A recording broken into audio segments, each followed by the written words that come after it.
aujourd'hui par un comportement exceptionnel également des autorités publiques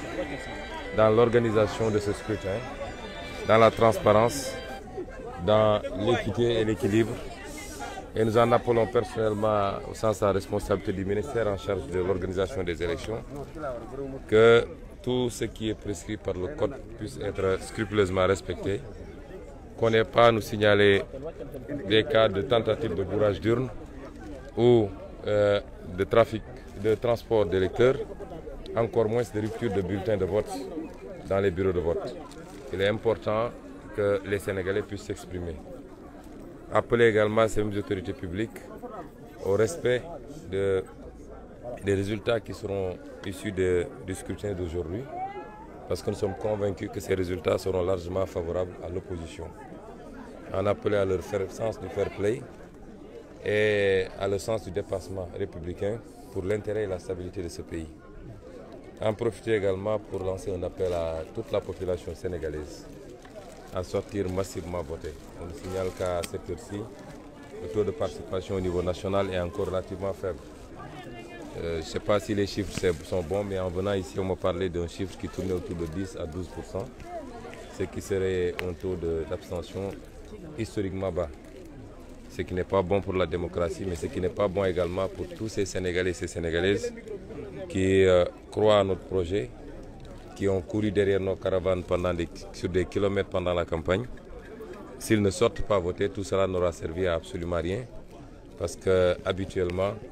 l'électorat du pouvoir, ceux qui bougent parce qu'on doit donner de l'argent, ils sortent voter. C'est les électeurs conscients et consciencieux des enjeux qui ont tendance à s'abstenir, particulièrement la jeunesse. Et nous savons que c'est la jeunesse qui porte notre combat. Nous en profitons pour réitérer cet appel. Moi-même, je suis sorti sous la pluie pour venir voter. Nous pensons que qu'il pleuve ou qu'il vente, comme on l'a dit durant toute la campagne, les Sénégalais devraient sortir massivement d'ici à 18 h pour que le taux de participation puisse atteindre les 60%. Justement, ne craignez-vous pas qu'avec justement ces précipitations, ça puisse avoir un impact sur le taux de participation? Théoriquement, on ne devrait pas le craindre.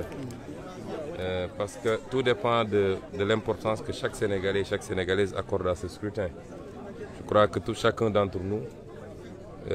vaque à ses occupations malgré la pluie, selon l'importance qu'il accorde aux préoccupations du moment. Il s'agit d'une responsabilité individuelle d'abord. On ne peut pas être dans une situation où on donne l'impression qu'on vote pour quelqu'un ou pour les faveurs de quelqu'un. Moi qui vous parle, je ne suis pas candidat et j'ai battu campagne sur tout le territoire et je suis là pour voter. On ne vote pas pour un candidat, on ne vote pas pour une liste, on vote pour soi-même et par rapport à ses convictions. Et c'est pourquoi je dis que théoriquement, il ne devrait pas avoir à craindre que la pluie, encore qu'il ne pleuve même pas, ça c'est pas des précipitations, que cela puisse occasionner un fort taux d'abstention. Comme je l'ai dit durant toute la campagne, habituellement les Sénégalais ne votent pas beaucoup aux élections locales, aux élections législatives. Ils ont tendance à penser que tout se joue à la présidentielle. Or, l'institution la plus importante, celle qui peut justement réguler la vie démocratique,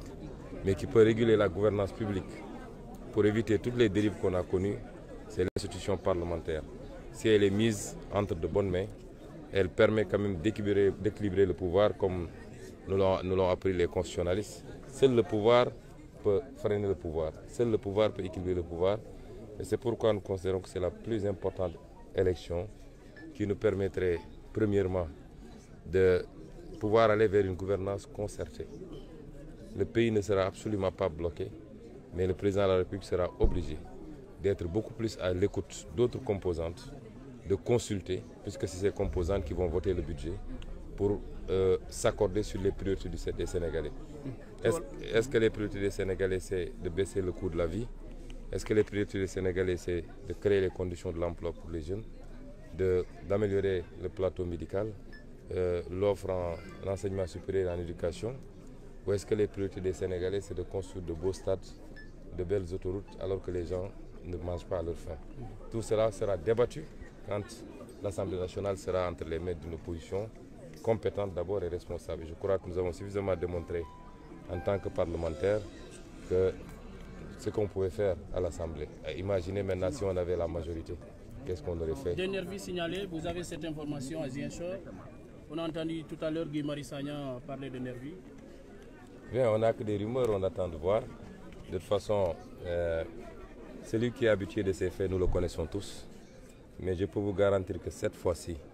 s'il s'amuse à ce jeu, ce sera la dernière fois qu'il le fera. Sa réaction gannaaw bi nga wootee.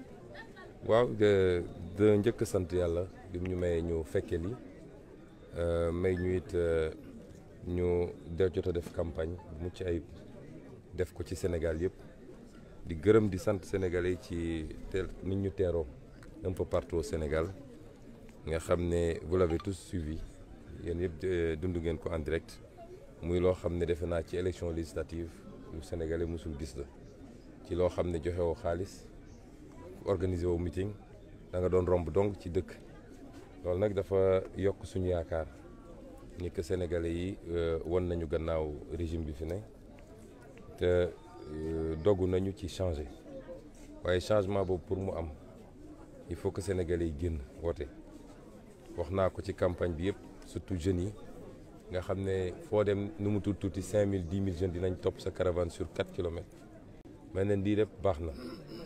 waaye am na lu ko gën mooy la carte fexe ba mu dugg ci biir urne bi loolu moo fiy jëlee régime bi daw ci caravane du ko fi jëlee xeex ak gendarme ak policier du ko fi jëlee liy jëlee régime bi dëgg-dëgg fii mooy kenn ku nekk fexe ba dugal bulletin ci urne bi pour sanctionner le régime kon ñu ngi profité lancé waat appel sénégalais yëpp nag waxuma waa Ziguinchor waaye waa Sénégal yëpp laay waxal fi mu toll nii parce que bi may ñëw dañ ma ne ñi génn gum pour wote dafa néew trop daanaka liñ ma jox ci ay lim sax bu dee loolu moo confirmé wu dina doon loo xam ne gëw ma ni ci histoire élection Sénégal mus naa faible noonu su dee nag Sénégal liñ ñu woon ci campagne bi dëgg la ci ñoom jàpp naa ne amul dara lu war a mën a justifier que duñu génn wote ba nga xam ne fii ak 6 heures 18 heures dinañu dépasser 50 wala 60% ci taux de participation ndax bu ñu toogee seen kër yi loolu Macky Sall ak nguuram lay arrangé parce que ñoom ñi ñuy jox xaalis pour ñu wote ñoom dañuy génn waaye ñi nga xam ne ñoom seen xalaat ak seen xel rek la ñuy demee pour wote nga xam ne ñooy tànn dañ ci ëpp ñun la ñuy tànn ñoom ñooy faral souvent di toog ci kër yi ak ñi nga xam ne ñooy ndaw ñi moo tax ñu ne leen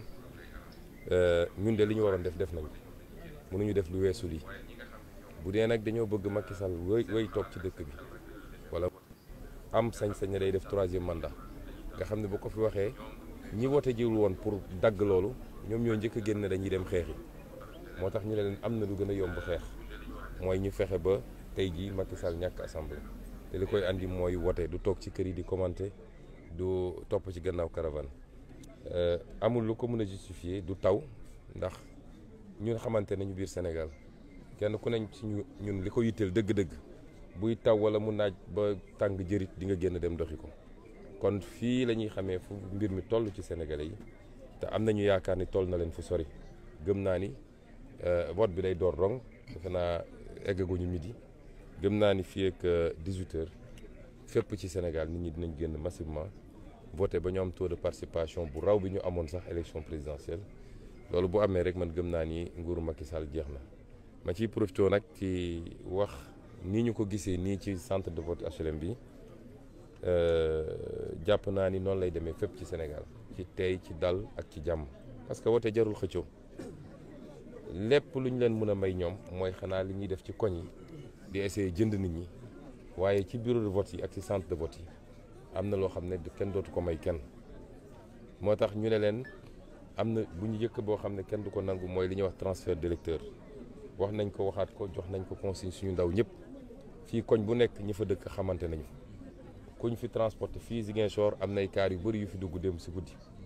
man am na ñu ma ci xam ñoo xam ne dëkkuñu Ziguinchor xamuñu Ziguinchor élection locale lañ leen njëkk a duy ci ay kaar andi leen booy am na ñu def ak ñoom bii pa andiwaat nañ leen ku dëkkul ci koñ bi du voté ci koñ bi loolu moom na leer ñaareel bi mooy nañu fexe ba li code électoral wax nañ ko respecté bu ñu ne bulletin yi dem na ba manqué dañu fexe ba bulletin yi nekk à jour bu manqué ku dem ba bulletin commencé wàññeeku nañ ko sololaat ba mu toll ak ñeneen ñi mais du ñu nangu ñu naan rupture de bulletin am na parce que ñoom bu ñu demee ba jaaxle ba jàpp ne dañuy ñàkk dañuy saboté defoon nañ ko 2017 Touba waaye fii duñ ko fi def Touba duñ ko fa def Dakar duñ ko fa def feneen ci Sénégal duñ ko nangu ñetteel bi ma leen di wax mooy intimidation yi yooyu ñuy essayé léegi laaj ngeen ma ci nasaraan ni dégg ngeen ay waxu nervi yi ñu dugal Ziguinchor fii nag suñu dëkk la te dinañu xam ni ñoo ko moom bu soobee yàlla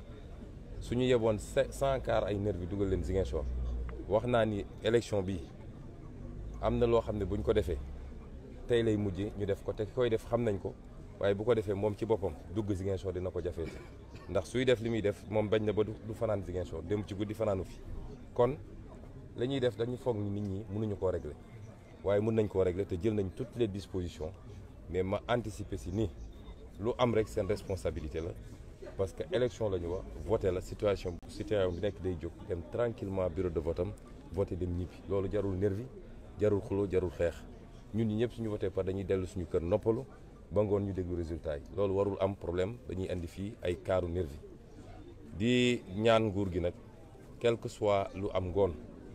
nañu accepter li nga xam ne mooy la décision des Sénégalais nañu respecter le verdict des urnes parce que sàcc élection dootuñu ko nangu Sénégal Macky Sall na ko xam 16 mois moo ko dese ci réew mi mu takk bagaasam abal ñu na respecter li nga xam ne mooy la volonté des Sénégalais je vous remercie. Voilà Ousmane Sonko Gassama moom ngeen doon mooy